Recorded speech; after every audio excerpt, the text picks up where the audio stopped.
ஆரம்பித்து முடி நம்முடைய குருஜியான டாக்டர் பிரம்மஸ்ரீ பிதா பத்ரிஜி அவரை வணங்கி நம்ம தொடரலாம். மாஸ்டர்ஸ், நம்ம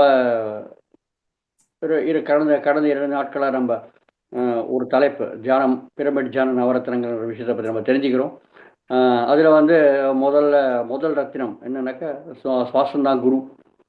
ஏன் அந்த குருவை ஏற்றுக்கணும்ன்ற விஷயத்தை நம்ம ரொம்ப விளக்கமாக தெரிஞ்சுக்கணும். அந்த குணங்கள் 4 குணங்கள் எனக்கு ஒரு பைசா வாங்காத, அப்புறம் வந்து எனக்கு அப்போ சார் சார் சார் கொஞ்சம் volume sir. Volume. Yes sir, please sir. விஷத்துடைய குணத்தை நம்ம விஷத்துடைய ஞானத்தை இருக்கணும். அதே மாதிரி எனக்கு தெரிஞ்ச தாய்மொழியில் எனக்கு கொடுக்கணும். இந்த மாதிரி 4 குணங்கள் இருக்கிறது யார் அப்படின்னாக்கா இந்த உலகத்தில் யாரும் இருக்க மாட்டாங்க, நம்முடைய சுவாசம் தான். அதனால தான் சுவாசம் தான் குருன்னு ஏற்றுக்கணும். அப்புறம் குருவை ஏற்றுக்கிட்டு குருவோட நம்ம சமயத்தை ஒதுக்கி சாதனை பண்ணணும். அதனால் சமயம்தான் சாதனை. 2வது ரத்தினம். எவ்வளோ சமயம் ஒதுக்கணும், ஏன் அந்த மாதிரி ஒதுக்கணும், இதெல்லாம் நம்ம தெரிஞ்சுக்கணும். அப்புறம் 3வது அந்த சாதனை பண்ணும்போது சமயம்தான் சாதனை. நிறைய இடைஞ்சல்கள் வரும். இடைஞ்சல்கள் வரும்போது அதை நம்ம பொறுமையோட சாதனை பண்ணணும். பொறுமை தான் முன்னேற்றம். யார் இடைஞ்சல் கொடுப்பாங்க, நம்ம மனம்தான் அதிகமாக இடைஞ்சலை கொடுக்கும். இதை பற்றி நம்ம தெரிஞ்சுக்கணும். ஓகே, 3வது ரத்தினம் பொறுமை தான் முன்னேற்றம். 4வது ரத்தினம் வந்து நம்ம பண்ண நிறைய அனுபவங்கள் வரும். அந்த அனுபவம் தான் ஞானம். 4வது. 5வது என்ன பண்ணோம், அந்த அனுபவங்களை, அந்த ஞானத்தை என்ன பண்ணோம் அப்படின்னாக்கா அந்த ஞானத்தை நம்ம தானம் பண்ணிடணும். தானத்தை பற்றி நம்ம தெரிஞ்சுக்கணும். எல்லாத்தோட சிறந்த அன்னதானம். அன்னதானத்தை பற்றி நம்ம விஸ்தாரமாக விளக்கமாக தெரிஞ்சுக்கணும் என்ன ஆகும்ன்ட்டு. எல்லாத்தோட ரொம்ப தாழ்ந்த தானம் வந்து தனம், பணம். அதாவது பணதானம் பண்ணால் என்ன ஆகும் தெரிஞ்சுக்கணும். பணதானம் பண்ணாக்க திருப்தியே வராது. அன்னதானம் பண்ணாக்க அந்த அந்த அந்த நாளுக்கு திருப்தி அடையும்.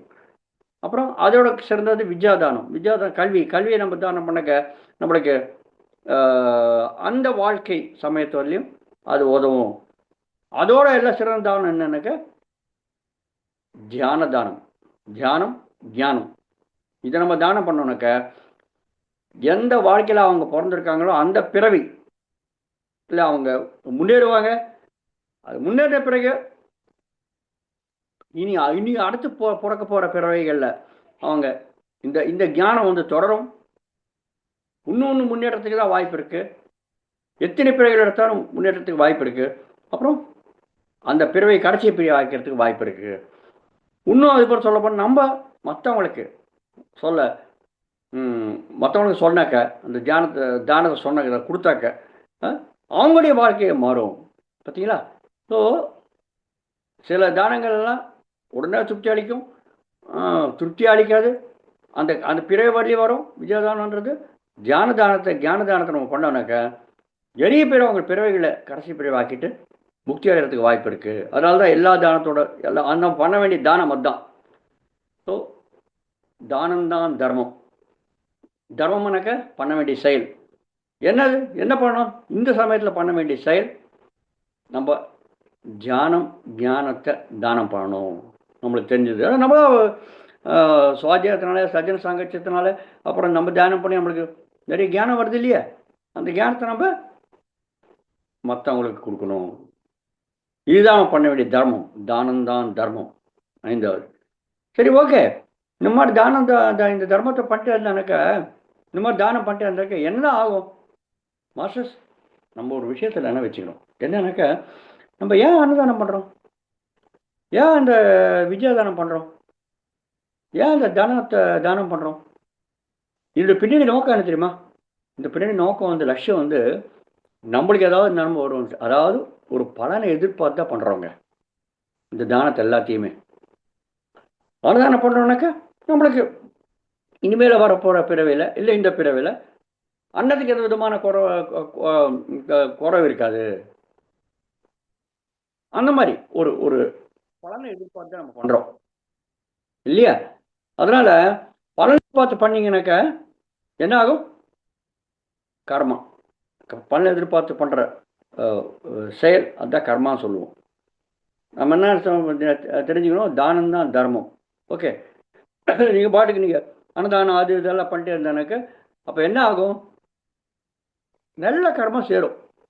ஓகே மாஸ்டர்ஸ், கர்மான்றது வந்துருச்சுனாக்க அதை அனுபவிச்சு தான் தீர்க்க முடியுங்க. வேற வழி கிடையாது, வேற வழியே இல்லை. நான் நல்ல கர்மா கெட்ட கர்மான்றது எந்த எந்த விதமான ஒப்பிட்டு நான் பார்க்கல. ஆனால் என்ன ஆகும்னாக்க நீங்கள் நல்ல கர்மா பண்ணீங்கன்னாக்க அதோடைய பலன் என்ன?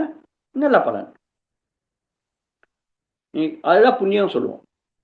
கெட்ட கர்மா பண்ணீங்கன்னாக்க அதுதான் பாவம் இல்லையா? ஸோ எப்படி நம்ம இதை அனுபவிப்போம்? அனுபவிச்சு ஆனோம் சொன்னோம் இல்லையா? எப்படி அனுபவிப்போம்? புண்ணியத்தை எப்படி அனுபவிப்பீங்க? புண்ணியத்தை நம்ம சலுகை ரூபத்தில் அனுபவிப்போம். பாவத்தை நம்ம வியாதி ரூபத்தில் அனுபவிப்போம். அவ்வளோதாங்க, வேற ஒன்றும் கிடையாது. புண்ணியம் என்ன பாவம் என்ன? எப்படி நம்ம அந்த கர்மாவை நம்ம விளக்கமாக எடுத்துக்க முடியும் அப்படின்னாக்க ரொம்ப ரொம்ப சிம்பிளுங்க. இன்னொரு உயிரினத்துக்கு சொல்லாலேயோ செயலாலேயோ சிந்தனையாலேயோ நீங்கள் துன்பத்தை கொடுத்தீங்க, இன்னொரு உயிரினம் துக்கத்துக்கு ஆளாக இருக்கு, அதுதான் கெட்ட கர்மா, அதுதான் பாவம். அது வினை தான் நம்மளுக்கு வியாதி ரூபத்தில் வரும். எந்த வியாதியாக சரி, இன்னொரு உயிரினத்தை நீங்கள் மானசீகமாக துன்பப்படுத்துனீங்க, மானசீகமாக வியாதி, மனோவியாதி. அதான் பீஸ் ஆஃப் மைண்ட் இல்லாத போயிடுறது. மன அமைதி இல்லை. எப்படி மன அமைதி இல்லாத போயிடுச்சு? ஏதோ ஒரு உயிரினத்தை நீங்கள் மானசீகமாக துன்பத்தை கொடுத்தீங்க. அதே உடல் நீங்கள் துன்பத்தை கொடுத்தீங்கன்னாக்கா இன்னொரு உயிரினத்துக்கு அது உடலில் வியாதியாக மாறிடும். பார்த்தீங்களா? ரைட்டு. இதான் கெட்ட கர்மா, இதான் பாவம். நல்ல கர்மானுக்கு இன்னொரு உயிரினத்துக்கு சிந்தனையாலேயோ சொல்லாலேயோ செயலாலேயோ, சிந்தனையாளனாக்க மனம், சொல்லனாக்க வாய்ப்பேச்சு, செயல் அப்படின்னாக்கா உடலோட, சிந்தனையாலேயோ சொல்லாலேயோ செயலாலேயோ நம்ம எந்த கர்மா பண்ணாலும் அந்த கர்மாவுடைய வினை இன்னொரு உயிரினத்துக்கு இன்பத்தை கொடுத்துருக்கு, சந்தோஷத்தை கொடுத்துருக்கு, ஆனந்தத்தை கொடுத்துருக்கு அப்படின்னாக்கா அதுதான் நல்ல கர்மா, அதுதான் புண்ணியம். அது எப்படி அனுபவிப்போம்? நம்ம என்ன பண்ணுறோமோ அது நம்ம தான் அனுபவிக்கணும் இல்லையா? பாவத்தை பண்ணாக்க, கெட்ட கர்மா பண்ணாக்க, பாவத்தை பண்ணாக்க அது வியாதி ரூபத்தை அனுபவிப்போம். புண்ணியம் பண்ணாக்க, நல்ல கர்மா பண்ணாக்க அதை சலுகை ரூபத்தில் அனுபவிப்போம். அவ்வளோதாங்க. சலுகைகள், வசதிகள் அந்த மாதிரி தான் அனுபவிப்போம் இல்லையா? ஸோ அதனால் நம்ம பண்ணுற தானம் பின்னாடி என்ன நோக்கம், என்ன லட்சியம்? நம்மளுக்கு புண்ணியம் வரும், நல்ல கர்மா பண்ணுறோம் இல்லையா? இன்னொரு ஊரிடத்துக்கு நம்ம இன்பத்தை கொடுக்குறோம் இல்லையா? ஸோ அதனால் நம்மளுக்கு புண்ணியம் வரும். மாஸ்டர்ஸ், இங்கே ஒரு விஷயம் என்னன்னாக்கா, நீங்கள் நல்ல கர்மா பண்ணாலும் கெட்ட கர்மா பண்ணாலும் கர்மான்ட்டு நீங்கள் பண்ணிட்டீங்கன்னாக்கா அதுக்கு பலன் வந்துடும். அந்த பலனை அனுபவிக்கணும்னாக்க உங்களுக்கு பிறவி வந்துடும். இதுதான் மாஸ்டர்ஸ் நம்ம தெரிஞ்சுக்க வேண்டியது. பிறவி வந்துடும். பிறவி வந்தோன்னாக்க உடல், ஆனால் அனுபவிக்கணும்னாக்க நம்ம உடல் வேணுமே. உடல் இருந்தால் தான் அனுபவிக்க முடியும். அந்த சரீரம் இருந்தால் தான் நம்ம எதையாவது அனுபவிக்க முடியும், உணர முடியும், அனுபவிக்க முடியும். இல்லை அனுபவிக்க முடியாது. சரீரம் இல்லைனாக்க எப்படி என்ன பண்ணுவீங்க? இந்த உடல் இருக்கிறதுனால இப்போ ஐயோ சூடாக இருக்குது, இல்லை ஜில்லுன்னு இருக்குது, இல்லாட்டி கஷ்டமாக இருக்குது, காயம் ஏற்பட்டிருக்கு, அது வெளியாக இருக்குது, இதெல்லாம் எப்படி நீங்கள் அனுபவிக்கிறதுக்கு உடல் தேவை. அதனால் நல்ல கர்மா பண்ணாலும் கெட்ட கர்மா பண்ணாலும் உங்களுக்கு உடல் வந்துடும். உடல் வந்துடுச்சு, உடல் வந்ததுன்னு அர்த்தம்னா இன்னொரு பிறவை வரும். பிறவை வந்ததுனாக்கா இந்த பிறவில் நிறைய கர்மாக்கள் பண்ணிட்டீங்க. சரி, நல்ல கர்மா பண்ணான்னு நினச்சிக்கலாம். நல்ல கர்மா பண்ணீங்க, ஆனால் இந்த பிறவை முடிஞ்சு போயிடுச்சு. அந்த கர்மா இருந்து நம்ம அனுபவிக்கலை. மாஸ்டர்ஸ், கர்மா பற்றி தெரிஞ்சுக்கணுன்னாக்க இன்னும் நிறைய விளக்கமாக இருக்கும். ஆனால் நம்ம சுருக்கமாக சொல்லிடுறேன். ரைட். இப்போ இந்த பிறவில் நம்ம சில நல்ல கர்மாக்கள் பண்ணியிருக்கோம். ஒரு 10,000 கர்மாக்கள் பண்ணியிருக்கோம். அதில் ஒரு 2,000 3,000 நான் அனுபவிச்சிட்டேன். இந்த பிறவி சமயம் முடிஞ்சு போச்சு. மிச்சம் இருக்கிற 7,000 8,000 கர்மாக்கள் என்னாச்சு? அது நம்ம சூக்ஷ்ம உடலில் போய் சித்தத்தில் பதிவாகிட்டு இருக்கும். Okay, right. ஸோ இந்த பிறவி முடிஞ்சு போன பிறகு இந்த உடல் போயிடுச்சு. இனி அடுத்த பிறவியில் அடுத்த உடல் நம்ம எடுத்துப்போம்.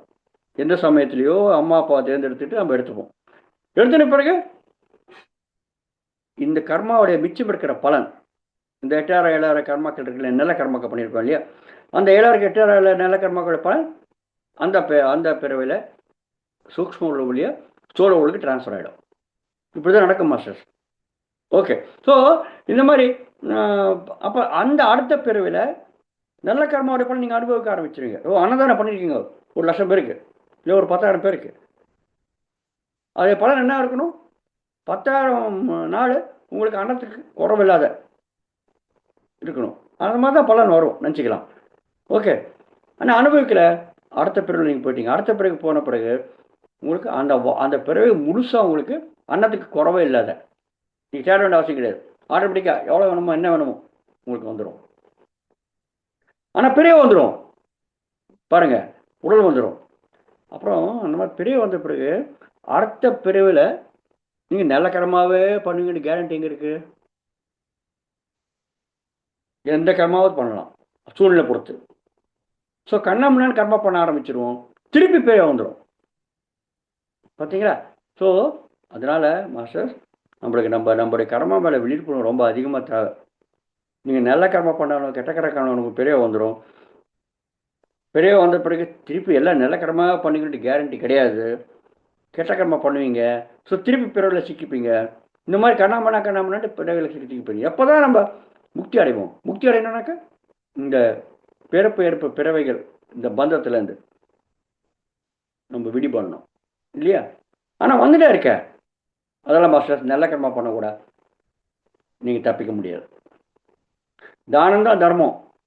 என்ன தானம் தான் தர்மம்? நம்ம பண்ண வேண்டிய கர்மம் என்ன? அதனால தான் சொல்லியிருக்கோம், ஞானத்தை நம்ம தானம் பண்ணிடணும். அது பண்ணால் என்ன ஆகும்? அந்த அந்த தர்மம் தான் புண்ணியம். பார்த்தீங்களா? உண்மையான புண்ணியம். இப்போ புண்ணியம்னா நான் சொல்லியிருக்கேன் பெரிய வந்துடும் இல்லையா? ஆனால் இந்த மாதிரி தியானத்தையும் ஞானத்தையும் நீங்கள் தானம் பண்ணீங்கன்னாக்கா இது உண்மையான புண்ணியம் தான். ஆனால் நல்ல காரியம் பண்ணீங்க இல்லையா? இன்னொரு உயிரினத்துக்கு சில பிறவிகள் அவங்க போகாத அவங்க நிறைய உயிரினங்கள் அவங்க கர்மா அனுபவிச்சுட்டு அவங்களுடைய பிறவை கடைசி பிரிவாக்கிட்டு மோட்சத்தை அடையிறதுக்கு முக்தி அடையிறதுக்கு நம்ம வழிகாட்டுறோம். ஆனால் இந்த கர்மா நம்ம பண்ணுறோம் இல்லையா? தியான பிரச்சாரம் பண்ணுறோம். இந்த தியான பிரச்சாரம் பண்ணுறது தேவை இருக்கிற எல்லா நம்மக்கிட்ட இருக்கிற காசையோ இல்லாட்டி பொருளையோ இல்லாட்டி நம்ம உடலில் இருக்கிற இந்த சக்தியோ பயன்படுத்தி நம்ம சேவை பண்ணுறோம், நல்ல காரியம் பண்ணுறோம். இந்த என்ன நல்ல காரியம்? ஞானம் அப்புறம் தியானம் கற்றுக் கொடுக்கறது தான். அந்த மாதிரி பண்ணும்போது இந்த கர்மாவுக்கு பேலன்ஸ் கிடையாது, அதாவது சேஷம் இருக்காது, மிச்சம் இருக்காது. அதனால தான் இந்த மாதிரி பண்ண கர்மா தான், இந்த தர்மம் தான் உண்மையான புண்ணியம். தானம் தான் தர்மம். பண்ண வேண்டிய தானம் என்ன? தியான ஞான தானம். அந்த தர்மம் தான் புண்ணியம். 6வது ரத்னம். எப்படி அதுதான் புண்ணியம்ன்றீங்க? எப்படி அது நம்மளுக்கு பேலன்ஸ் இல்லாத கர்மா ஆகிறது? தெரிஞ்சுக்கலாம். ஒரு சின்ன உதாரணம் சொன்னால் உங்களுக்கு புரியும். ஓகே. தானம் தான் தர்மம், தர்மம் தான் புண்ணியம். 6வது ரத்னம். பேலன்ஸ் இல்லாத கர்மாவுடைய சேஷம் இல்லாத புண்ணியம். இது எப்படின்னா ரொம்ப சிம்பிள் மாஸ்டர். இது வந்து ஒரு எல்ஐசி ஏஜென்ட் இருக்காங்கன்னு நினச்சிக்கலாம். ஓகே. எல்ஐசி ஏஜென்ட்டுடைய வேலை என்ன? எல்ஐசி ஏஜென்ட் வந்து ஆளை பிடிச்சி இன்சூரன்ஸ் பாலிசியை எடுத்துகிட்டு வந்து அந்த இன்சூரன்ஸ் பாலிசி எத்தனை பேர் அவர் இன்சூரன்ஸ் பாலிசி எடுத்துகிட்டு வந்து வைக்கிறாங்களோ அத்தனை அந்த இன்சூரன்ஸ் பாலிசி அவங்க ப்ரீமியமில் கட்டுவாங்க இல்லையா? அந்த ப்ரீமியத்தில் அந்த ஏஜென்ட்டுக்கு உங்களுக்கு கமிஷன் வரும். இதெல்லாம் நம்மளுக்கு தெரிய விஷயம் தானே இல்லையா? ரைட். ஓகே. ஒரு சின்ன உதாரணம் எடுத்துக்கிட்டாக்க, ஒரு ஏஜென்ட், இப்போ நான் ஏஜென்ட்டாக இருக்கேன், ஒரு எல்ஐசி ஏஜென்ட்டாக இருக்கேன் நான். எல்ஐசின்றது ஒரு சின்ன உதாரணம் மாஸ்டர். இது மாதிரி நிறைய கமிஷன் வர்த்தகங்கள்லாம் இருக்குது. எதாவது பண்ணலாம். இது ஈஸியாக புரியறதுக்கு நான் சொல்கிறேன். ஓகே. இப்போ நான் ஒரு எல்ஐசி ஏஜென்ட்டாக இருக்கேன். எல்ஐசி ஏஜென்ட்டாக இருந்து நான் ஒரு 10 லட்ச ரூபாய்க்கு நான் பிஸ்னஸ் பண்ணுறேன். ஓகே. 10 லட்ச ரூபாய் பிஸ்னஸ் நான் பண்ணேனாக்க அந்த 10 லட்ச ரூபாய் ப்ரீமியம் கட்டுறாங்க இல்லையா அந்த பாலிசி ஹோல்டர்ஸ் எல்லாம், அந்த 10 லட்ச ரூபாய் ப்ரீமியத்தில் எனக்கு வந்து 10% கமிஷன் கிடைக்கிறது. அதுதான் என்னுடைய வருமானம், அதுதான் என்னுடைய சேலரி வச்சுக்கலாம். ஸோ 10,00,000 10% எவ்வளோ? 10,00,000 10%னா உங்களுக்கு உங்களுக்கு வந்து ஆல்மோஸ்ட் ஒரு 1,00,000 ரூபாய். பார்த்தீங்களா? 1,00,000 ரூபாய் உங்களுக்கு வருமானம், எனக்கு வருமானமாக வந்து அதான் என்னுடைய சேலரி, அதான் என்னுடைய வருமானம். Okay, right. இப்போ என்னன்னாக்கா, இந்த நான் வந்து நாடி பாலிசி பிடிச்சிட்டே இருப்பேன், இந்த மாதிரி பண்ணிட்டே இருப்பேன். ஆனால் என் மேலே ஒரு அதிகாரி இருக்கார், இந்த ஏஜென்ட் மேலே அதிகாரி இருக்கார். அவர் என்ன, அவர் டெவலப்மெண்ட் ஆஃபீஸர் அப்படின்னு சொல்லுவோம் நம்ம, இல்லையா? அவருக்கு என்னாட்டம் இருக்கிற ஏஜென்ட்டும் ஒரு 5 பேர் இருப்பாங்க. இப்போ அவர் வந்து கண்ணாமண்ணன்னு போயிட்டு பாலிசியில் பிடிக்க மாட்டார், அவர் என்கிட்ட வேலை வாங்குவார். அவர் அப்படியே உட்காந்து ஆஃபீஸில் உட்காந்துட்டு பாருங்க, ஆஃபீஸில் உட்காந்து வேலை வாங்குறாரு. இப்போ இந்த மாதிரி எனக்கு 1,00,000 ரூபாய் எனக்கு கமிஷனாக வந்திருக்கு அப்படின்னாக்க 10%. அவருக்கு எவ்வளோ வரும்? அவருக்கு 5% கமிஷன் வருதுன்னு வச்சுக்கலாம். அப்போ அவருக்கு எவ்வளோ கமிஷன் வரும்? 5% கமிஷனாக்க 50,000 ரூபாய். பார்த்தீங்களா? 5% கமிஷனாக்க என்னாட்ட இருக்கிற ஏஜென்ட்ஸ் ஒரு 5 பேர் இருக்காங்க, இல்லை ஒரு 10 பேர் இருக்கான்னு வச்சுக்கலாம். 5,00,000 ரூபாய் 50,000 ரூபாய் மேனிக்கு 10 பேர்னாக்க எவ்வளோ ஆச்சு? அவருக்கு உட்கார்ந்த இடத்துலயே 5,00,000 ரூபாய். அவருடைய 50,000 ரூபாய் என்று 10னாக்க 5,00,000 ரூபாய் அவருக்கு வருமானமாக வந்துருச்சு பாருங்க. அவர் எந்த வேலையும் பண்ணல, வெறும் ஏஜென்ட்டை வேலை வாங்கியிருக்காரு. பார்த்தீங்களா? பாருங்க எப்படி எப்படி பணம் வருது பாருங்க, இன்க்ரீஸ் ஆகுது பாருங்க, எப்படி வருமானம் வருதுன்னு பாருங்க. Okay, right. இப்போ இந்த மாதிரி டெவலப்மெண்ட் ஆஃபீஸர் ஒரு 3-4 பேர் இருப்பாங்க ஒரு பிரான்ச் மேனேஜர் கிட்ட. பிரான்ச் மேனேஜருக்கு டெவலப்மெண்ட் ஆஃபீஸருக்கு எவ்வளோ பணம் வந்திருக்கு? 5,00,000 ரூபாய் வந்திருக்கு. அவர் கமிஷன் 5% தான், ஏஜென்ட்டுக்கு 10%, 1,00,000 ரூபாய். 10 ஏஜென்ட் வச்சிருக்காரு, 10 ஏஜென்ட் வச்சிருக்க அவருக்கு அவருக்கு கமிஷன் 5% ஆனால் கூட அவருக்கு 5,00,000 ரூபாய் வந்திருக்கு பாருங்க. எனக்கு 1,00,000 ரூபாய் தான், அவருக்கு 5,00,000 ரூபாய் வந்திருக்கு, வேலை கம்மியாக பண்ணுறாரு. ரைட்டு. இப்போ இந்த மாதிரி ஒரு 3-4 டெவலப்மெண்ட் ஆஃபீஸர் மேலே பிரான்ச் மேனேஜர் இருப்பார். பிரான்ச் மேனேஜர் 2% தான் கமிஷன் வரும். 3-4 டெவலப்மெண்ட் ஆஃபீஸர், ஒரு ஆளுக்கு 5,00,000 ரூபாய் வருதுனாக்கா, ஒரு 5 டெவலப்மெண்ட் ஆஃபீஸர்னாக்கா என்ன ஆச்சு? 5 25 லட்சம். 25 லட்சத்தில் 2% நீங்கள் பார்த்தீங்கன்னாக்கா அவருக்கு 5,00,000 ரூபாய் சேலரி வருது பாருங்க மாஸ்டர்ஸ். பிரான்ச் மேனேஜர் என்ன பண்ணுவார்? அவர் வெறுமனே உட்காந்து ஏஜென்ட் மேலே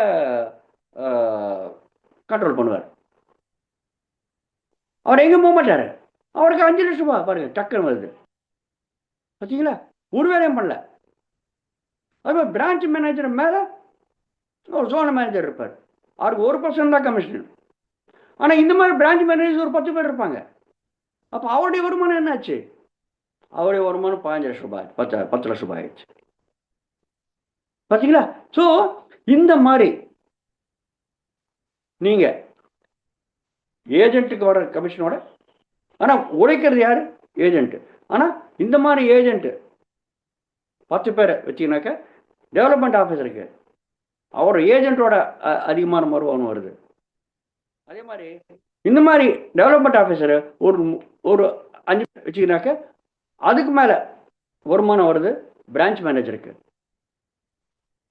ஃபிசிக்கலாக வேலை பண்ணாங்க, ஏன்னா டெவலப்மெண்ட் ஆஃபீஸர் உருவாக்கியிருக்காரு பிரான்ச் மேனேஜர், டெவலப்மெண்ட் ஆஃபீஸர் உருவாக்கியிருக்காரு ஏஜென்ட்டை, ஜோனல் மேனேஜர் உருவாக்கியிருக்காரு பிரான்ச் மேனேஜரை. பாருங்க எப்படி ஆச்சு? ஜோனல் மேனேஜருக்கு எவ்வளோ வருது? பிரான்ச் மேனேஜரோட அதிகமாக வருது. அப்படி ஜாலியாக உட்காந்துருக்க ஏசி ரூம்ல. பார்த்தீங்களா மாஸ்டர்ஸ்? இதுதான் நடக்கிறது மாஸ்டர்ஸ். நம்ம இந்த தியான பிரச்சாரம் பண்ணும்போது ஒரு வேலையும் பண்ணாத பாருங்க, ஒரு கர்மா பண்ணல அவர். வெறுமனே டெவலப்மெண்ட் ஆஃபீஸர் ஏஜென்ட் அப்பாயின்ட் பண்ணிட்டார், அவ்வளோதான். ஏஜென்ட்டை அப்பாயின்ட் பண்ணிட்டாரு பிரான்ச் மேனேஜர், பிரான்ச் மேனேஜரை அப்பாயின்ட் பண்ணிட்டாரு ஜோனல் மேனேஜர். ஆனால் எவ்வளோ வருமானம் வருது பாருங்க.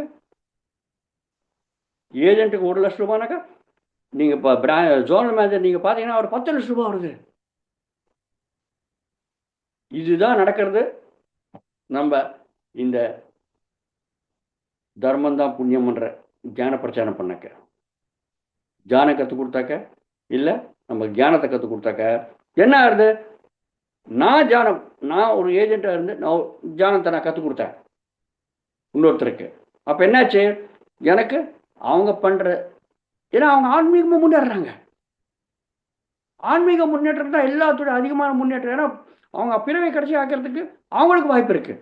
இப்போ நான் தியானம் பண்ணி நான் என்னுடைய பிறவை கடைசி பிரிவு ஆக்கிறேன், நான் முக்தி ஆகிறேன். என் மூலியமா நான் தியான பிரச்சாரம் பண்ணுறதுனால என் மூலியமா ஒரு 10 பேர் இல்லை ஒரு 100 பேர் தியானம் கற்றுக்கிட்டு அவங்க முயற்சி பண்ணி அவங்களுடைய பிறவை கடைசி பிரிவு ஆக்கிட்டு அவங்க மோட்சத்தை அடைகிறாங்க. அப்போ எனக்கு அந்த அந்த அவங்களுடைய முன்னேற்றத்தில் கமிஷனுக்கு வருதா இல்லையா? ஆனால் பாருங்க, நான் என்ன கர்மம் பண்ணியிருக்கேன்? நான் பணம் கொடுக்கல, நான் அன்னதானம் பண்ணல. அதெல்லாம் பண்ணுறதா அது வேறு சமாச்சாரம். அதெல்லாம் பண்ண கர்மம் நம்ம உடல் வந்துடும் சொன்னேன் நான். ஆனால் தியான பிரச்சாரம் இல்லை, ஞான பிரச்சாரம் நம்ம பண்ணும்போது இதுவும் கர்மா தான். இதுக்காக நான் உழைக்கிறேன் இல்லையா? நான் ஊர் ஊராக போக சொல்லணும் இல்லையா? யார் யார் எனக்கு கண்முடி வராங்களோ அவங்களுக்கெல்லாம் சொல்கிறதுக்கு வாய்ப்பு இருக்கு இல்லையா? நான் முயற்சி பண்ணேன் இல்லையா? நான் கர்ம பண்ணுறேன் இல்லையா? எவ்வளவோ உழைக்கிறேன். ஆனால் இந்த உழைப்புனால நான் முன்னேறுறேன். ஆனால் மற்றவங்க முன்னேற்றத்தில் எனக்கு கமிஷன். அதுதான் புண்ணியம். இப்போ நான் தியானம் கற்றுக்கிட்டு நிறைய பேர் சொல்லியிருக்கேன். இப்போ எனக்கு தியானம் கற்றுக் கொடுத்தாங்க இல்லையா? எனக்கு தியானம் கற்றுக் கொடுத்தாங்க. ஓகே, யார்? ஒரு சென்டர் மாஸ்டர், ஒரு சென்டர் இன்சார்ஜ் பண்ணியிருப்பாங்க. அந்த சென்டரில் இருக்கிற மாஸ்டர்ஸ் அவங்க தியானம் எனக்கு கற்றுக் கொடுத்தாங்க.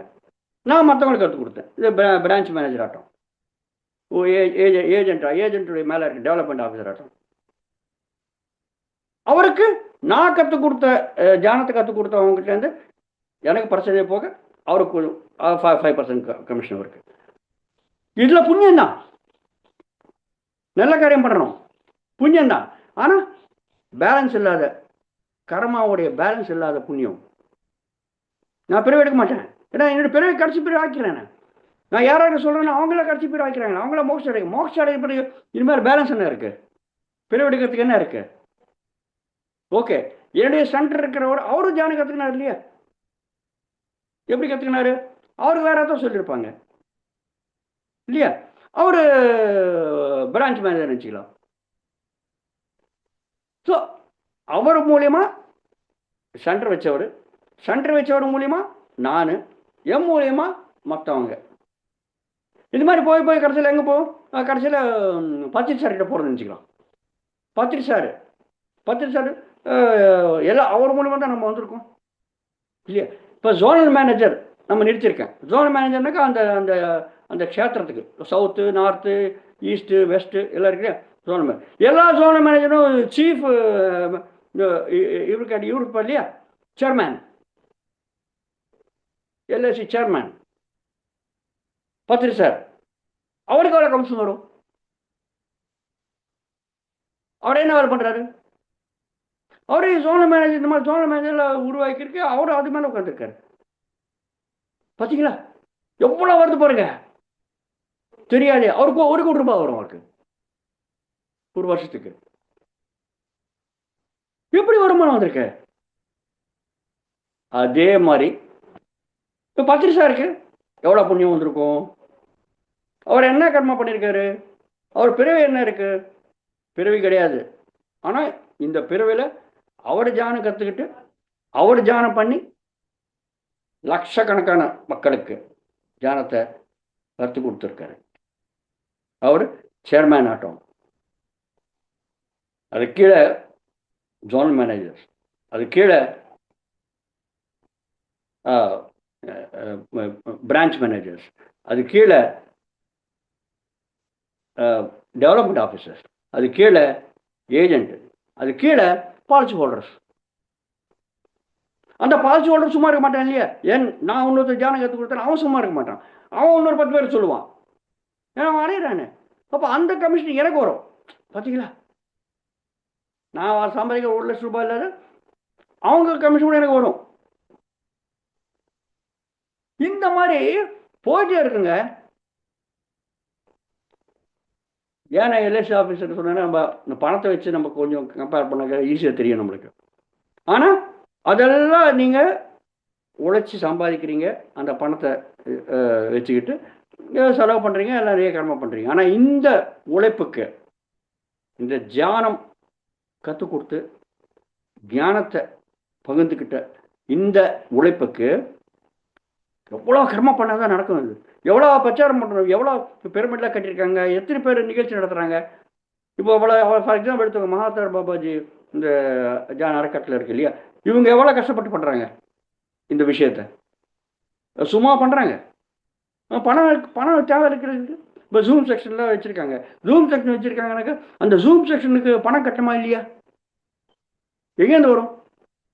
யார் கட்டுறாங்க? ஸோ அந்த ஜூம் செக்ஷனில் பணம் கட்டுறதுனால யார் பணம் அடைகிறாங்க? இப்போ யாரும் கேட்குறாங்க இந்த ஜூம் செக்ஷனில். இப்போ எனக்கு அவங்க பேர் கூட தெரியாது. யார் கேட்குறாங்க தெரியாது. அவங்களுடைய முன்பின்ன விவரங்கள் தெரியாது. ஆனால் எதுவுமே தெரியாது, நான் கொடுத்துட்றேன் பாருங்க. அதுதான் நிஷ்காம கர்மா. எனக்கு தெரிஞ்ச ஞானத்தை நான் கொடுத்துட்றேன். இப்போ காலங்கத்தால் பழனியப்ப சார் உட்காந்துட்டு 2 மணி நேரம் உட்காந்துருக்காரு. 2 மணி நேரம் 1.5 மணி நேரம். என்ன பலன் கிடைக்கிது அவருக்கு? யாராவது, நான் 1 பைசா கொடுக்கல, எனக்கு யாரும் 1 பைசா கொடுக்கல. இப்போ கேட்குறவங்க எல்லாருக்கும் யாராவது ஒரு பணம் கொடுக்குறாங்க பழனியப்ப சாருக்கு. ஓ சார், இன்னைக்கு கிளாஸ் சொல்லிருக்கீங்களே, இருந்தாங்க எடுத்துவாங்க, ஒரு 1000 ரூபாய் இல்லை 100 ரூபா கொடுக்குறாங்களே. யாராவது 1 பைசா கொடுக்கலையே. இல்லை நானாவது கேட்குறவங்கள யாராவது இந்த மகாதார அறக்கட்டளை அவங்க கனெக்ட் பண்ணுறாங்க இல்லையா, அவங்க சார் ஜூம் செக்ஷனில் கனெக்ட் பண்ணுறீங்க, ரொம்ப கஷ்டப்படுறீங்க, நிறைய செலவு பண்ணுறீங்க, யூடியூப்பில் வச்சுட்டு அதில் அப்லோட் பண்ணுறீங்க, இவ்வளோ வேலை பண்ணுறீங்க, ரைட், இவ்வளோ எடுத்துவாங்க. அந்த எந்த ஒரு ஆளாவது 1 பைசா கொடுத்துருக்கானா? பார்த்தீங்களா? ஆனால் அவங்க பண்ணுறாங்க. ஏன்? அந்த அந்த காரியம்தான் நிஷ்காம கர்மா. எந்த பலனை எதிர்பார்க்காத பண்ணுற கர்மா. பார்த்தீங்களா? நீங்கள் புண்ணியம் அப்படின்னாக்கா நீங்கள் பலனை எதிர்பார்த்து பண்ணுறீங்க, பிறகு வந்துடுறது. ஆனால் இந்த காரியம் நம்ம பண்ணுறோம், நம்ம செலவு பண்ணுறோம். இப்போ இந்த இது பண்ணுறதுக்கு பணம் இல்லை, பணம் தேவையா? பணம் தேவை. பணம் இல்லாத எப்படி வரும்? இப்போ நான் ஒரு ஜூம் இப்போ இந்த நிகழ்ச்சி நான் பங்கு பெறத்துக்கு இந்த நம்ம கேமராவில் வச்சுக்கிட்டு இந்த மொபைலை வச்சுக்கிட்டு நான் பங்கு பெறுறேன். மொபைல் சும்மா வருமா? ஒரு 10,000 ரூபாய் கொடுத்தாவது வாங்கணும் இல்லையா? இல்லையா? இப்போ 10,000 ரூபாய் எப்படி வந்தது? 10,000 ரூபாய் நான் உழைச்சி சம்பாதிச்சேன் இல்லையா? ஸோ நான் உழைச்சி சம்பாதிச்ச 10,000 ரூபாயில் எனக்கு தெரிஞ்ச அந்த ஞானத்தையும் எனக்கு தெரிஞ்ச அந்த தியானத்தையும் மற்றவங்களுக்கு கற்றுக் கொடுக்கறது நான் முயற்சி பண்ணுறேன். எனக்கு என்ன வருமானம் வந்திருக்குங்க? ஏதாவது 1 பைசா வந்திருக்கா? நான் என்ன பண்ணுறேன்? அதுதான் அந்த இந்த இந்த இந்த விஷயத்தில் நம்ம பண்ணும்போது, இந்த மாதிரி கர்ம பண்ணும்போது நான் உழைக்காத வராது. அதுதான் நான் பண்ணுற கர்மா. ஏதோ பண்ணுறேன், நான் என்ன வேலை பண்ணுறேனோ அது வேறு சமாச்சாரம். ஆனால் உழைப்பு, என்னுடைய உழைப்பு இருக்குது. அந்த உழைப்புனால தான் நான் சம்பாதிச்சு ஃபிசிக்கலாக சம்பாதிச்சு அந்த நான் மற்றவங்களுக்கு கொடுத்துட்றேன். அதனால் எத்தனை பேர் மாறுறாங்க ஆன்மீகமாக. இதுதான் உண்மையான புண்ணியம். பார்த்தீங்களா? தானம் தான் தர்மம். என்ன நம்ம தர்மம்னா என்ன? பண்ண வேண்டிய செயல் என்ன? தானம் பண்ணணும், அன்னதானம் கிடையாது. அப்போ நீங்கள் கேட்கலாம், சார் அன்னதானம் பண்ண அன்னதானம் இல்லை சொல்கிறாங்க இல்லையா? மாஸ்டர்ஸ் இந்த ஒரு நம்ம என்ன வச்சுக்கணும். பத்திரி சார் சொல்லுவார், எல்லாருக்கும் அன்னதானம் பண்ணிடு. ஏன்னாக்கா எல்லாரையும் கூடி தியானம் பண்ணாக்க அவன் வயிறு அவன் வயிற்று சாப்பிட்றதுக்கு அவனுக்கு கதி இல்லாத இருக்கு. அவனை பிடிச்சி நீ தியானம் பண்ணாக்க ஏங்க வயிற்றில் சாப்பாடு ஏதாவது இருந்தால் தானே நிம்மதியாக உட்கார முடியும் தியானம் பண்ணுறதுக்கு. அதனால் முதல்ல அவனை தியானத்துக்கு வரணும்னாக்க அவன் நல்லபடியாக வயிற்றில் எலி ஓடாத ஜாகிரதையாக இருக்கிற மாதிரி இருக்கணும். அதனால் முதல்ல நீங்கள் அன்னதானம் பண்ணணும். முதல்ல சாப்பிட்டு அமைதியாக உட்கார வச்சானாக்கா அப்போ அவன் கேட்பான், என்ன நீ சொல்கிற அப்படின்ட்டு. பார்த்தீங்களா? அதுக்காக தான் அன்னதானம் பண்ணுன்ட்டு. அவர் டெய்லி பண்ணுறாரா அந்த மாதிரி? இல்லை. நிகழ்ச்சி நடக்கும்போது, இந்த மாதிரி ஆசிரமெல்லாம் வச்சுட்டு இருக்கும்போது, யார் யார் வராங்களோ அவங்களுக்கு சாப்பாடை போட்டு முதல்ல உடலை அமைதிப்படுத்தி, வயலில் பசிக்கிட்டு ஏறுதுன்னாக்கா மனம் என்ன பண்ணும்? ஊசி மேலே கவனத்தை வை. கவனம் எங்கே மேலே போகும்? பசிக்கிறது. ஐயோ வயிறு பசிக்கிறது. அது மேலே தானே போகும். உடலை பற்றி தானே யோசனை வரும். ஸோ அந்த யோசனை முதல்ல தட்டிடணும். அதுக்காக சாப்பாடு போடியா முதல்ல அமைதியாக உட்காந்துருப்பான். அமைதியாக உட்காந்து பிறகு அப்போ மூச்சு மேலே கவனம் வையா, மனம் உடலை பற்றி யோசனை பண்ணாது. இதுதான் விஷயம். பார்த்தீங்களா? ஆனால் இந்த அன்னதானம் பண்ணோன்னாக்கா எப்படிங்க அன்னம் வரும்? எப்படிங்க சாப்பாடு வரும்? உட்கார்ந்த உடனே சாப்பாடு வரனாக்கா வந்துடுமா? அதுக்காக உழைக்கணும் இல்லையா? அதுக்காக பணம் கொடுக்கணும் இல்லையா? யார் கொடுப்பாங்க பணம்? இந்த மாதிரி சென்டர் ஓப்பன் பண்ணிட்டு இன்சார்ஜ் பண்ணுறாங்க, அவங்க கொடுப்பாங்க. அவங்க எங்கேருந்து வர பணம்? ஒன்று அவங்க உழைப்பு. பார்த்தீங்களா? ஸோ அவங்க சம்பாதிச்ச பணத்தை எப்படி உபயோகப்படுத்துகிறாங்க? இதுதான் நிஷ்காம கர்மம். காம கர்மானாக்கா, காமம் அப்படின்னாக்கா கோரிக்கை. செக்ஸ் கிடையாது, கோரிக்கை. காம கர்மானாக்கா கோரிக்கை, எதிர்பார்த்து பண்ணுற கர்மம். எதிர்பார்த்து புண்ணியம் அன்னதானம் பண்ணானாக்கா எனக்கு புண்ணியம் வரும். ஏன்னா புண்ணியம் வரும்? எனக்கு அன்னம் இல்லை, அன்னத்துக்கு ரொம்ப வசதியோடு இருக்கிற பெரியவரத்துக்கு வாய்ப்பு இருக்குது. ஆனால் இது கிடையாது நம்ம பண்ணுற புண்ணியம் இல்லையா? பிறகு வந்துடும். பிறகு வந்த பிறகு கேரண்டி கிடையாது. நான் சொல்லியிருக்கேன் நிறைய வாட்டி. என்ன கேரண்டி இருக்குது? எல்லாம் திருப்பி நல்ல கடை தான் பண்ணுவேன்ட்டு. ஆனால் இது இப்போ நான் உழைச்சி தான் அன்னம் போடணும். வெறுமனே எவனும் போட மாட்டான். எப்படி நான் சம்பாதிச்சு அப்போ என்னுடைய உழைப்பு இப்படி போகிறது. ஆனால் இன்னொரு ஆத்மா உட்காந்து நம்மதியாக முதல்ல உடல் குளிர்ச்சியை உட்காந்து அப்புறம் மன குளிர்ச்சி வச்சுட்டு அவன் தியானம் பண்ண ஆரம்பிப்பாங்க. தியானம் பண்ண இப்போ யார் வந்தாலும் நிறைய பேர் சாப்பிடுக்க வர்றாங்க. பரவாயில்ல, சாப்பிட்டோம் 10 வாட்டி சாப்பிட்டோம், 11 வாட்டி அவன் யோசிப்பான், என்னையா இது நம்ம உடம்புல சாப்பிட போடுறாங்க, சாப்பிட போட்டு மூச்சு மேலே சொல்கிறாங்க. இப்படி 11 வாட்டி அவன் யோசித்து பார்த்து உட்காந்துருவான்.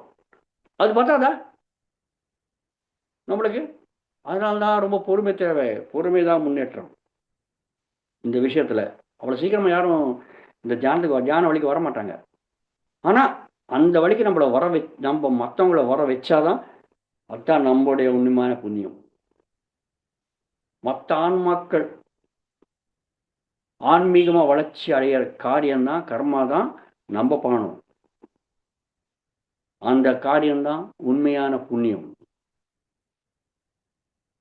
எந்த விதமான கர்மாவுடைய பேலன்ஸ் இல்லாத புண்ணியம். பார்த்தீங்களா? அதுதான் ஆன்மீக வளர்ச்சி வரத்துக்கு வாய்ப்பு இருக்கு. ஸோ தானம் தான் தர்மம், அந்த தர்மம் தான் உண்மையான புண்ணியம். சரி, ஓகே, ரைட். நீங்கள் புண்ணியம் பண்ணுறீங்க, என்னதான் நடக்கும் கடைசியில்? இந்த மாதிரி பண்ணிட்டே இருக்கேன் இவ்வளோ பண்ணிட்டே இருந்திருக்கேன். அப்போ கடைசியில் என்னதான்? What is your last aim? எப்போ பண்ணுவீங்க நீங்கள் இந்த காரியத்தை? இந்த மாதிரி எதையுமே எதிர்பார்க்காத மற்ற ஆன்மாவுடைய வளர்ச்சிக்காக எப்போ இந்த உழைப்பை நாங்கள் பண்ணுவோம், இந்த கர்மா பண்ணுவோம், இந்த தர்மத்தை நம்ம பண்ணுவோம், இந்த எந்த விதமான பேலன்ஸ் இல்லாத புண்ணிய கர்மாவை பண்ணுவோம்? எப்போ பண்ணுவீங்கன்னாக்க எல்லாருமே ஒன்றுதான் என்ற பாவனை இருந்தால் தான் பண்ண முடியுங்க. இல்லாட்டி பண்ண முடியாது. பார்த்தீங்களா? எல்லாரும் ஒன்றுதான்ற பாவனை இருந்தாக்க எதுவுமே எதிர்பார்க்காத பண்ணுறீங்க பாருங்க. எதுவுமே எதிர்பார்க்காத பண்ணுறீங்கன்னாக்க எனக்கும் மற்றவங்களுக்கு எந்த விதமான வித்தியாசம் இல்லை. நானும் பழனியப்பன் ஒன்று தான், நானும் மகாதார கடற்கட்டை நடத்துகிறவங்களும் ஒன்று தான். இப்போ இதில் ஜூம் செக்ஷனில் கேட்குறவங்க திரும்ப எனக்கும் அவங்களுக்கு எந்த விதமான வித்தியாசம் இல்லை. எனக்கு முன்பின் யாரும் தெரியலன்னா கூட எனக்கு வித்தியாசமும் இல்லை. அந்த மாதிரி பாவனை நம்மளுக்கு வந்தாதான் நம்ம இந்த மாதிரி கர்மாவை பண்ண முடியுங்க. இல்லாட்டி பண்ண முடியாது. அது எந்த விதமான பாவனை? அதுதான் எல்லாருமே ஒன்றுனா என்னது? அதுதான் எல்லாருமே ஆன்மாக்கள். எந்த தளத்தில் நீங்கள் ஒன்றுன்னு பார்க்குறீங்க, உடல் தளத்தில் கிடையாது, ஆன்மீக தளத்தில் எல்லாருமே ஆண் மக்கள் தான். ஸோ எல்லாமே ஆன்மாவோட நிறைஞ்சிருக்கு. இந்த படைப்பு முழுசா ஆன்மாவோட தான் நிறைஞ்சிருக்கு. ஸோ ஆன்மாதான் பரபிரம்மம் என்ற பாவனை நம்ம இருப்போங்க. இந்த மாதிரி பண்ண பண்ண பண்ண பண்ண அதுதான் முக்தி நிலைமை, அதுதான் மோட்ச நிலைமை. ஸோ ஆன்மாதான் பரபிரம்மம். பரபிரம்மம்னா என்ன? பிரம்மம்னா என்ன? பிரம்மம்னா பூரி இத்தி பிரம்மா. பரபிரம்மனுக்கு நம்மளால நம்ம இந்திரியங்களால, நம்ம உடல்ல இருக்கிற உறுப்புகளால, நம்ம மனதோட, நம்ம புத்தியோட அதை உணர முடியாது. அதுக்கு அப்பாற்பட்டது. அதுதான் பரம், பரந்தாமம், பரமாத்மா. இதெல்லாம் சொல்றோம் இல்லையா? இந்த பரம் என்ற வார்த்தைக்கு தான் அர்த்தம். நம்மளோட உறுப்புகளோட, அதை இந்திரியங்கள், அஞ்சு பஞ்ச கர்மேந்திரியங்கள், பஞ்ச ஞானேந்திரியங்கள், இதெல்லாம் இருக்கு இல்லையா? மனம், புத்தி, சித்தம், அகங்காரம், இது அந்தக்கரணம் சொல்லுவோம். இது எந்த பொருளாலையும் நம்ம உணர முடியாத ஒரு விஷயம் இருந்தாக்க அதுதான் பரம். பார்த்தீங்களா? பரமாத்மா. எல்லாமே ஆன்மா சொல்றோம் இல்லையா? இந்த பரமாத்மா. ஸோ பிரம்மம் அப்படின்னாக்க பூரி இத்தி பிரம்ம, பரபிரம்மம். பரபிரம்மம் பிரம்மம் எனக்க அர்த்தம் பூரி இத்தி பூரி. பூரி எனக்க பெருசு. எவ்வளோ பெருசு? எவ்வளோ பெருசுங்க? நம்ம ஏதாவது ஒரு விஷயத்தை நம்ம அளந்து சொல்லணும். ஏவன்னாட்டு எந்தெந்த விஷயத்தில் நம்ம அளப்போம்? அளக்கிறது நம்மளுக்கு ஓகே, எவ்வளோ ஒரு தூரத்தை அளப்போம் இல்லையா? இத்தனை கிலோமீட்டர். எந்தெந்த வகையில் நம்ம அளப்போம் பாருங்க. அளக்கிற முறைகள் பாருங்க. தூரத்தை அளப்போம். 1 கிலோமீட்டரா? எவ்வளோங்க? பிரம்மத்துடைய நீளம் எவ்வளோ? இல்லை தூரம் எவ்வளோ? எவ்வளோ தூரம்? 1 கிலோமீட்டரா? 1 கிலோமீட்டருங்க. 1,00,000 கிலோமீட்டரா? அதோட பெருசு. பூரி அப்படின்னா பெருசு. இதி பிரம்மம், ரொம்ப பெருசு ஆனது தான் பிரம்மம். ஸோ அளக்கிறதுக்கு முதல் அளவு தூரம். 1,00,000 கிலோமீட்டரா? ஐயோ, 1,00,000 கிலோமீட்டர் நீங்கள் அளக்குறீங்க, அளந்து இல்லாமல். 1 கோடி கிலோமீட்டரா? அதுக்கெல்லாம் பெருசு. கோடி கிலோமீட்டரா? அதுக்கெல்லாம் பெருசு. அனந்தம், அளக்க முடியாது. ஆங்கிலத்தில் சொல்லுவாங்க இன்ஃபினிட்டி, அனந்தம், அளக்க முடியாது உங்களால். சரி, ஓகே, தூரத்தில் அளக்க முடியாது. அப்புறம் வேற எதுவும் அளக்க முடியும்? வெயிட், சுமை, கிலோகிராம் இல்லையா? எவ்வளோ கிலோகிராமுங்க? 6 கிலோகிராமா? பெருசு. 1,00,000 கிலோகிராமா? முடியாது. 1 கோடி கிலோகிராமா? இல்லை, அதுக்கான பெருசு. கோடி கிலோகிராமா? அளக்க முடியாது, அதோட பெருசு. அப்போ எவ்வளோ பெருசு? உங்களால் எவ்வளோ அது அதோடைய சுமைன்றது உங்களால் நீங்கள் அளந்து சொல்ல முடியாது. மூன்றாவது அளவு அளக்கிறதுல என்ன? கனம். ஒரு அடி நம்ம கனம் எடுத்துக்கிறோம் இல்லையா? ஒரு அடிக்கு கனத்துக்கு 1 கன அடின்னு சொல்கிறோம். அது கன முடியுமா நம்ம அளப்போம் இல்லையா? எவ்வளோ கன அடிங்க பிரம்மம்? 1,00,000 கன அடியா? 1 கோடி கன அடியா? கோடி கன அடியா? 100 கோடி கன அடிங்க? எத்தனை கோடி கன அடிங்க? அளக்க முடியாது. பார்த்தீங்களா? அதோட பெருசு. 4வது அளவு சமயம். பார்த்தீங்களா? எவ்வளோ சமயங்க? எவ்வளோ சமயத்தில் நம்ம கடந்து போகலாம் இந்த பிரம்மத்தை அளக்க ஆரம்பிச்சு? எனக்கு என்ன ஒரு சமயத்தை நம்ம குறைஞ்ச சமயம் 1 செகண்ட், 1 செகண்டா, 1 நிமிடமா, 1 மணியா, 1 நாளா, 15 நாளா, 1 மாசமா, 1 வருஷமா, 100 வருஷமா, 1000 வருஷமா, 1,00,000 வருஷமா, 1 கோடி வருஷமா, 1 யுகமா? எவ்வளோ பெருசு? அளக்க முடியாது. பார்த்தீங்களா? இந்த 4 வகையில் தான் நம்ம எதை அளக்க முடியும். 1 தூரம், கிலோமீட்டர். 2வது வெயிட், கிலோகிராம். 3வது கனம், கியூபிக் மீட்டர், அதாவது கன அடி. 4வது சமயம், வருஷக்கணக்கா யோக கணக்கா. இந்த நாளத்தோட நம்ம அளக்க முடியாது, அவ்வளோ பெருசு. அதுதான் பூரி. பூரி இதி பிரம்மம். பார்த்தீங்களா? அப்போ எவ்வளோ பெருசு, அது எங்கே இருக்கு? எல்லாத்துலேயுமே நிறைஞ்சிருக்கு. அதுதானே இந்த விஸ்வம் முழுசாக நிறைஞ்சிருக்கு. விஸ்வம்னா என்ன நான் முதல்ல சொல்லியிருக்கேன். நம்ம பார்க்குற உலகம், ரைட், பரவாயில்ல. அந்த உலகத்தோட பூலோகத்தோட சேர்ந்தது, நம்ம நட்சத்திரங்கள் நவகிரகங்கள் சேர்த்தாக்க இந்த பூலோகம் சேர்ந்தது. இந்த மாதிரி உலகங்கள் லட்சக்கணக்கில் இருக்குது. இதெல்லாம் சேர்த்தாக்க விஸ்வம். இது முழுசாக நிறைஞ்சிருக்கிறது என்னது? அதுதான் பிரம்மம். பூரி இதி பிரம்மம். எல்லாத்துலையும் அதுதான் நம்ம சொல்றது ஆன்மா. பார்த்தீங்களா? அதுதான் ஆன்மா. பரமாத்மா வந்து உச்சகட்டம். ஒவ்வொரு பரமாத்மாவுடைய அம்சம் தானே நம்ம எல்லாமே.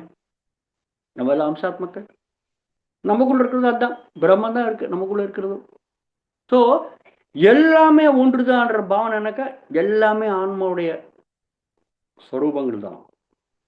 பார்க்கறதுக்கு வேற வேற இருக்கும், வேற பேரு, வேற உருவம், வேற வர்ணம், வேற மொழி, வேற வேற சமயம், வேற வயசு, வேற இனம், இதெல்லாம் வேற வேற வேற இருக்கலாங்க பார்க்கறதுக்கு. ஆனா மூலமா இருக்கிறது என்ன? ஆன்மாதான்.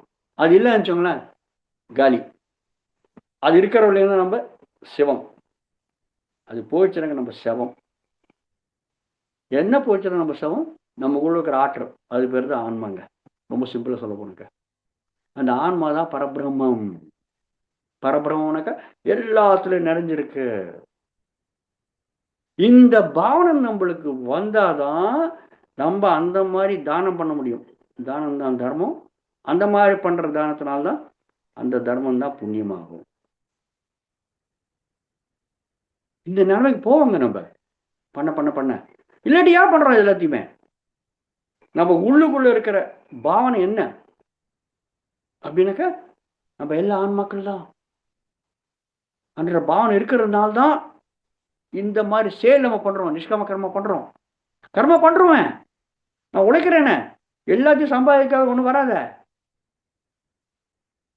ஆனா இதை பண்ணி இந்த நான் சம்பாதிக்க எல்லாத்தையும் ஒன்று பண்ணி நிஷ்காம கர்மக்காக ஊக்கப்படுத்த எப்படி மொத்த ஆன்மாக்கள் எல்லாருமே முன்னேறணும், ஆன்மீகமா முன்னேறணும்.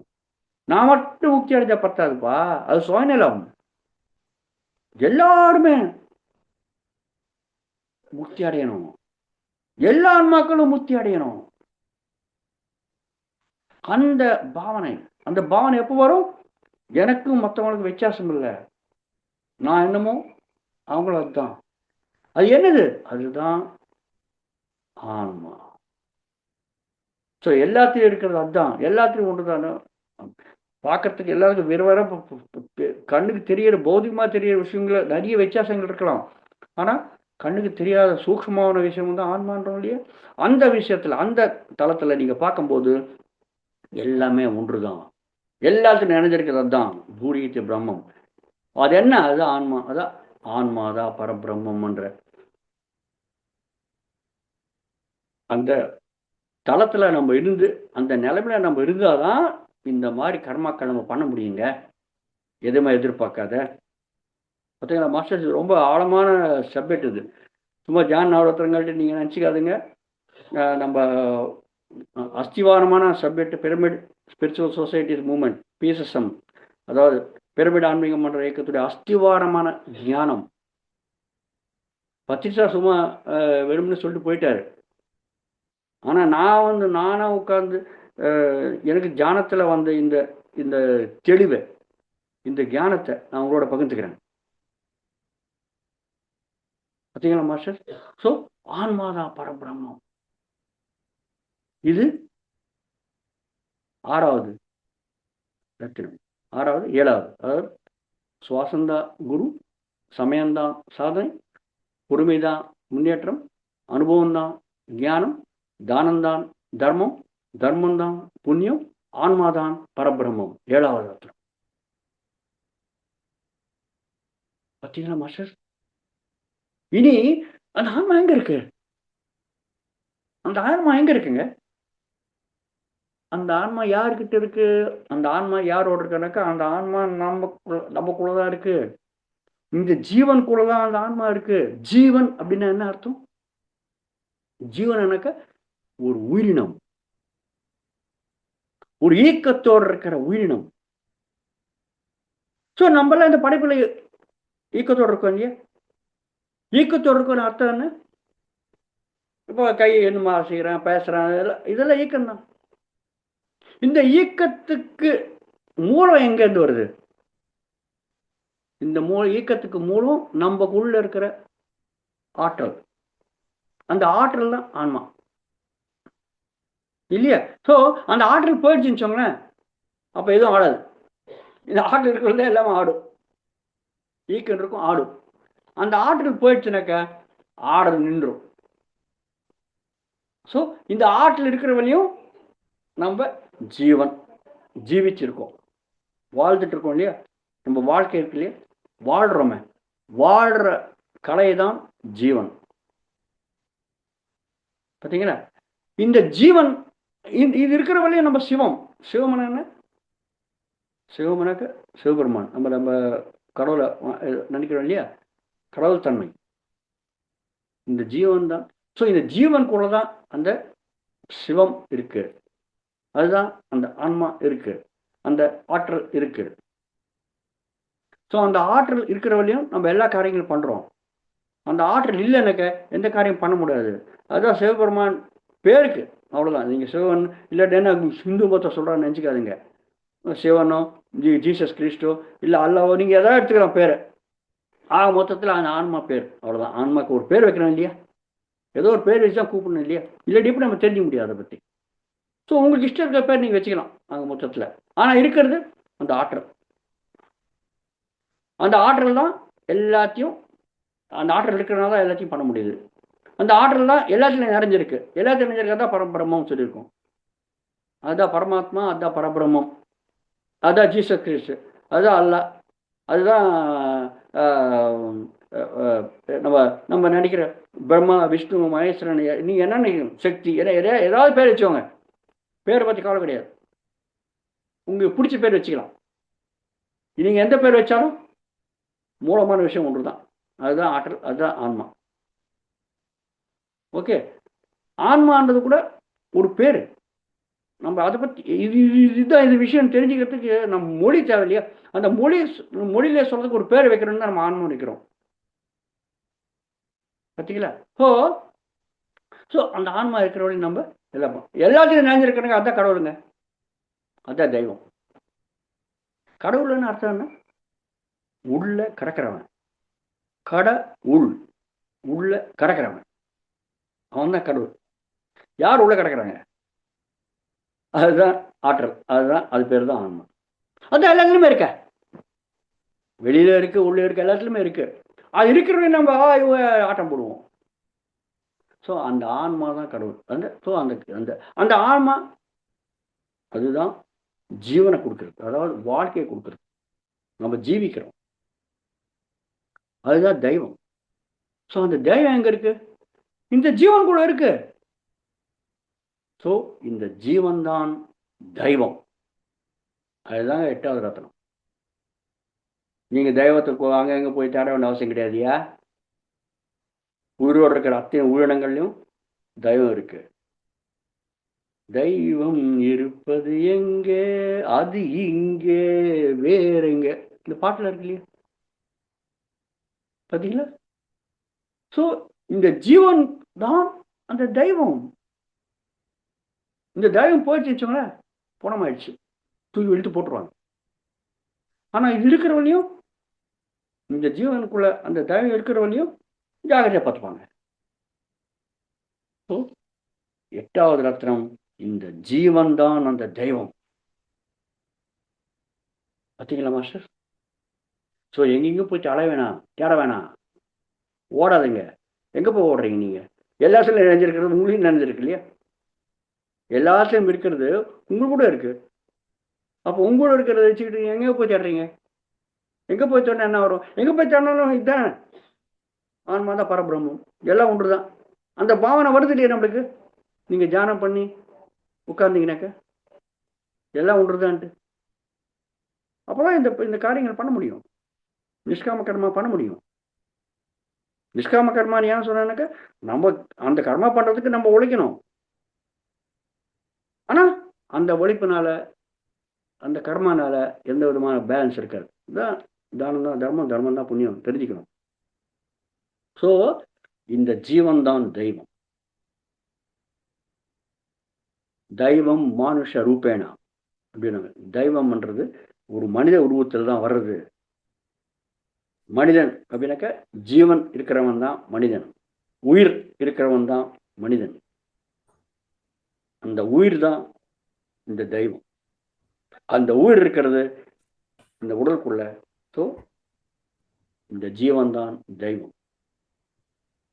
இப்ப தெய்வம் அப்படின்னாக்க நம்மளுக்கு என்ன நினைவு வரும்? உடனே நம்மளுக்கு கோயில் நினைவு வரும் இல்லையா? கோயிலுக்குள்ள போய் தெய்வத்தை வணங்குறோம், கடவுளை வணங்குறோம். இப்ப நம்ம கோயிலுக்கு போறோம்னாக்க எப்படி போவாங்க கோயிலுக்கு? நம்ம ஒரு கோயிலுக்கு போறோம். எப்படி போவீங்க நீங்க கோயிலுக்கு போறதா இருந்தாக்க? கோயிலுக்கு போறதா இருந்தாக்க முதல்ல குடிச்சு உடலை சுத்தப்படுத்திக்கிட்டு, ஓகே, அப்புறம் இருக்கிறதுலையே நல்லபடியாக இருக்கிற ட்ரெஸ்ஸு போட்டுக்கிட்டு, ஆடைகளை போட்டுக்கிட்டு, கோவில் வழியும் நீங்கள் போகிறீங்க. எப்படியோ போகிறீங்க. ஆரம்பத்தில் காரில் போகிறீங்களோ, இல்லை நடந்து போகிறீங்களோ, பஸ்ஸில் போகிறீங்களோ, ஆரம்பத்தில் கோயிலுக்கு போயிட்டு செருப்பை வெளியில் விட்டு பாருங்க, செருப்பை வெளியில் விட்டு உள்ளே போன உடனே காலு கையை முகத்தை சுத்தமாக அலம்பி தண்ணியோட கழுவி, ஓகே, அப்புறம்தான் கோயிலுக்குள்ளே கால் வைக்கிறீங்க. ஓகே, கோயில்கள் காலை வச்ச பிறகு நீங்கள் பிரதட்சணம் பண்ணுறீங்க, சாமி வணங்குறீங்க, எல்லாம் பண்ணுறீங்க. ஆரம்பத்தில் கோயில்களை போகும்போது எப்படி போகிறீங்க? ரொம்ப ரொம்ப ரொம்ப தூய்மையா, சுத்தமா. ஏன் செருப்பு போட்டு போனீங்களே? அப்படி போயிட்டு இருக்கலாமே. ஏன் செருப்போட போகலாமே? ஏன் போல? செருப்பு கூட்டி இருக்கிற மண்ணு கூட நம்ம ஆலயத்துக்குள்ள அதை வந்து பாழக்கூடாது. பார்த்தீங்களா? அந்த தேவாலயத்தை செருப்புல இருக்கிற ஒட்டி இருக்கிற மண்ணு கூட அது பாழக்கூடாது. அவ்வளோ சுத்தமாக வச்சிருக்கோம் தேவாலயத்தை. செருப்பு விட்ட பிறகு சரி, காலு வெறும் காலர் போகலாமே? இல்லை, காலு கழுவி போடுற செருப்புக்கும் காலுக்கு நடுவுக்கு ஏதாவது மண் ஒட்டிருந்தாக்கா அந்த மண்ணு கூட அந்த ஆலயத்தை பாழாக்கக்கூடாது, அசுத்தப்படுத்தக்கூடாது. அந்த நினைப்போட நாங்கள் போறீங்க ஆலயத்துக்கு. எங்க போனாலும் பரவாயில்ல, நீங்க சர்ச்சு போறீங்களோ அது போறீங்களா எல்லாம் அந்த மாதிரி நினைப்போம். நீங்க மாசுக்கு போனீங்கன்னா பார்த்தீங்கன்னா, நீங்க மாசுக்கு போனாக்கா எல்லா செருப்பு வெளில விட்டு அவங்க மேலே டர்பனாட்டை ஒன்று போட்டுக்கிட்டு, அதாவது தலைமுடி கூட விடக்கூடாது அந்த மசீதுக்குள்ள. சுத்தமாக நீங்கள் பார்த்தீங்கன்னா அந்த கை கால கழுவுறதுக்கெல்லாம் தண்ணி வச்சுருப்பாங்க அங்கே. எல்லாமே போயிட்டு சுத்தமாக கால் அலம்பிக்கிட்டு, கையை சுத்தமாக அலம்பிக்கிட்டு, முகத்தை சுத்தமாக அலம்பிக்கிட்டு, ரொம்ப ரொம்ப ரொம்ப தூய்மையாக, ரொம்ப சுத்தமாக சர்ச்சுக்குள்ள போட்டு நமாஜ் பண்ணுறாங்க. அப்படி அர்த்தம் என்ன? அந்த சர்ச்சு, அந்த ஆலயத்தை எவ்வளோ தூய்மை வச்சிருக்காங்க. அந்த பாவனோட போகிறாங்க அவங்க. நம்ம ஆலயத்துக்கு அவ்வளோ தூய்மையாக போகிறோம். நம்ம அவங்களோட மதத்தோட தேவாலயத்துக்கு ரொம்ப ரொம்ப ரொம்ப தூய்மையா, நம்மளால் எந்த விதமான ஒரு ஒரு தூசு கூட விடாத சுத்தமா போறோம். தேவாலயத்துக்குள்ள அப்படிதான் போறோம். தேவன் இருக்கிற இடம். அந்த தேவன் எங்க இருக்கான்? இந்த ஜீவன் உள்ள இருக்கான். இந்த ஜீவன் தான் அந்த தெய்வம் அப்படின்னு சொல்லியிருக்கோம். இந்த ஜீவன் எங்க இருக்கான்? இந்த ஜீவன் இந்த உடல்ல இருக்கான் இல்லையா? இந்த உடம்புல இருக்கான், இந்த தேகத்துல இருக்கான். இந்த தேகத்துல ஜீவன் இருந்தாக்க அந்த ஜீவனை நம்ம தேவனும் சொல்றோம். அப்ப இந்த தேகம் என்னாச்சு? இந்த உடல் என்னாச்சு? இந்த சரீரம் என்னாச்சு? கடவுள் இருக்கிற இடம் என்ன? தேவாலயம். தேவன் இருக்கிற இடம் என்ன? தேவாலயம். அந்த தேவன் யாரு? இந்த ஜீவனுக்குள்ள இருக்கான். இந்த ஜீவன் எங்க இருக்கான்? இந்த உடலுக்குள்ள இருக்கான், இந்த தேகத்துல இருக்கான். சோ இந்த தேகம்தான் தேவாலயம். 9வது ரத்னம். பார்த்தீங்களா? ஜீவன் தான் தெய்வம். இந்த தெய்வம் இந்த தேகத்துக்குள்ள இருக்கு, இந்த உடலுக்குள்ள இருக்கு. இந்த தேகம்தான் தேவாலயம். இப்போ நான் சொன்னேன், நம்மளுடைய கோயிலுக்குள்ள போகும்போது, தேவாலயத்தை போகும்போது எப்படி போகிறோம்? எவ்வளவோ தூய்மையாக போகிறோம். அப்போ இந்த கடவுள் இருக்கிற இந்த உடலை நீங்கள் எப்படி வச்சுக்கிறீங்க? இந்த தேவாலயத்தை நீங்கள் எப்படி வச்சுக்கிறீங்க? இந்த உடல்ன்ற தேவாலயத்தை நீங்கள் எப்படி வச்சுக்கிறோம்? எவ்வளவோ தூய்மையாக வச்சுக்கணும். ஆனால் எப்படி வச்சுக்கிறோம்? கண்ட கசுமாலத்தை போட்டு இந்த தேவாலயத்தை நாசனம் பண்றோம். அதுவா நம்ம பண்ண வேண்டியது? பார்த்தீங்களா? கண்ட கசுமாலத்தை நம்ம வாயிலிருந்து போட்டு இந்த தேவாலயத்துக்கு உள்ள போறது என்ன? உள்ள போறது அதுதானே. உள்ள போறது நம்ம உணவு தானே. ஸோ உணவு வச்சு தானே நம்ம உடலை உருவாருது. இந்த உடலுக்கு இருக்கிற தெய்வம், தெய்வம் இருக்கிறது இந்த உடல் தேவாலயம்.